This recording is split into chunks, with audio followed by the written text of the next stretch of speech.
Isa sa pinaka-challenging experience ng mga civil engineers in the construction industry ay ang top-down construction methodology. Para sa mga hindi nakakaalam, ang ibig sabihin ng top-down construction ay habang naghuhukay ka ng basement, pwede ka na ring magtayo ng ground floor. Ngayon, para ma-achieve mo ang ganitong klase ng methodology, kailangan mong mag-construct ng diaphragm wall sa palibot ng lote para habang naghuhukay ka ay hindi ka matabunan ng lupa at hindi papasok ang tubig doon sa loob ng basement. Kailangan mo ring maglagay ng temporary vertical support na king post para masupport ang construction sa ibabaw ng hukay habang ikaw naman ay naghuhukay palalim ng basement. Ngayon sa experience ko naman ay gumamit kami ng 1 meter diaphragm wall, gumamit din kami ng king post at earth retaining structural system para maipatupad ng tama ang plano. Pero bago pa kami nakahawak ng pala at bakal, ay napakarami ng naging problema sa site. Ang unang naging problema ay may mga public utility lines na nakapasok o dumaan doon sa mismong lote ng project site. Ang pangalawang problema ay yung bakod ng katabing government buildings. Pumasok pa sa boundary ng lote ng client. At syempre mahirap silang i-coordinate o kausapin dahil nga government sila. Kaya imbis na simpleng start ang gagawin namin, naging komplikado agad ang opening act. Nagsimula kami sa paghuhukay para sa guide wall. Ang guide wall ang magsisilbing gabay para sa diaphragm wall. Sinasabay na namin ang fabrication ng mga rebar cages para sa diaphragm wall. Ito na ang unang epic fail. Yung unang cage namin, nakalas habang nililift ng dalawang crane. Kasi naman, 50 tons ang bigat ng bakal na ito. Parang nagbuhat ka ng elepante na walang tali. Kinulang ng bakal sa bracing, kaya gumive up sa ere mismo at nakakahiya ito sa kliyente. Lesson learned, huwag tinitipid ang bracing. Kasi pag cage ang bumigay, hindi lang bakal ang babagsak, pati puso mo sa kaba. Para hindi maistorbo o para ma-minimize ang epekto ng construction sa kabilang lote, ginawa naming alternate ang excavation ng mga diaphragm walls. Ang isang diaphragm wall ay may haba na 35 meters. Ibig sabihin nito ay kailangan naming maghukay ng 35 meters below ground level. At habang kami ay naghuhukay para sa diaphragm wall, ay sinabay na namin ang fabrication ng rebar cage. Binababa ng buo ang rebar cage doon sa butas at lalagyan ng semento. Habang nakukonstruct ang diaphragm wall, sinabay na naming mag-fabricate ng rebar cage para sa board piles. Pati na rin ang paghuhukay ng borehole. Para hindi kami mabaliw sa scheduling, ginawa naming by zoning ang excavation. Parang subdivision, hati-hati ang area. Habang busy sa isang zone, ay nagtratrabaho naman ang mga tao sa kabilang zone para sa civil works at para may ginagawa ang mga tao during excavation operation.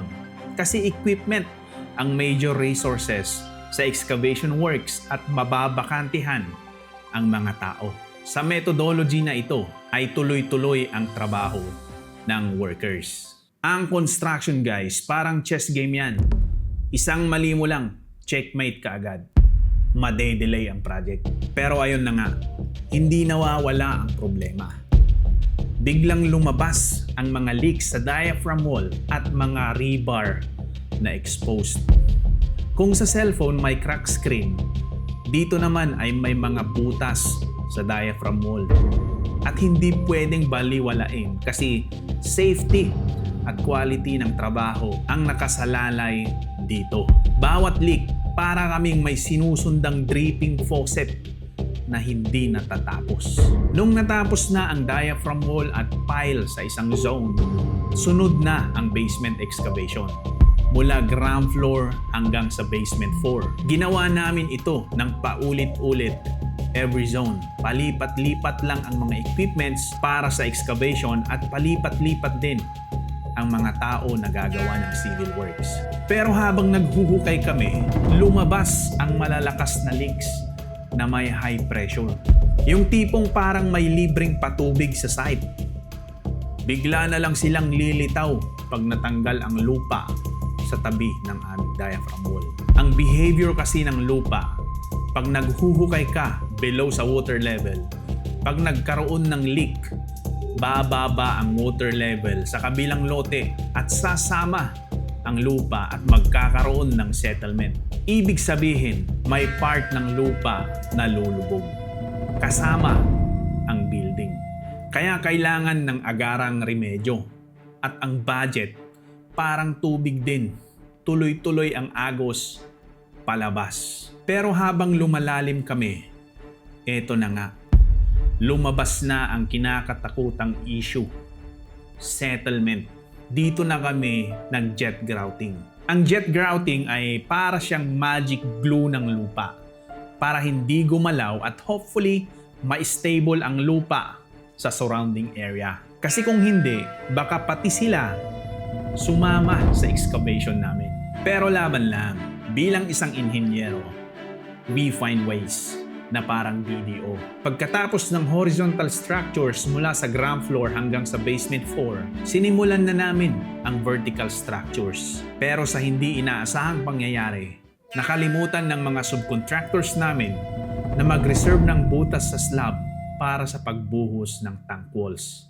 Kaya imbis na diretso ang construction, naging puzzle game ang bawat connection ng wall sa concrete slab at siguradong maglilik dahil wala ding na-install na water bars. Para sana assured na leak-free ang connection ng aming mga water tanks. Dito natin mapapatunayan na kahit malaki ang project, simpleng bagay lang na nakalimutan during construction ay pwedeng maging malaking sakit ng ulo.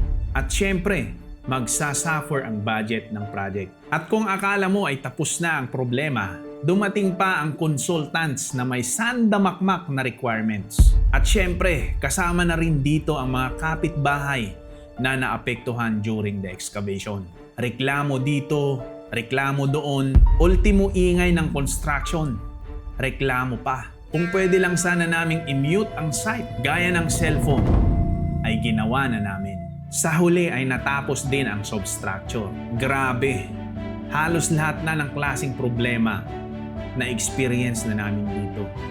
Obstructions, leaks, settlement, pati baha, problema rin kasi konting ulan lang ay nababaha doon sa construction area. Pero ito ang gusto kong sabihin sa inyo. Ang pagiging civil engineer ay hindi lang tungkol sa plano at design. Ito ay tungkol sa pagiging creative problem solver, diplomat at minsan comedian para di ka mabaliw sa stress. Napakalaking tulong ng mga barkada, mga kababayan kung ikaw ay nasa ibang bansa at get together kahit isang beses lang sa isang linggo. Kaya sa kahit anong project na gagawin ninyo, tandaan nyo palagi, kahit gaano kahirap ang laban, ganun din katamis ang fulfillment pag natapos ang project. At yan ang kwento ng aking top-down construction experience. Maraming salamat po.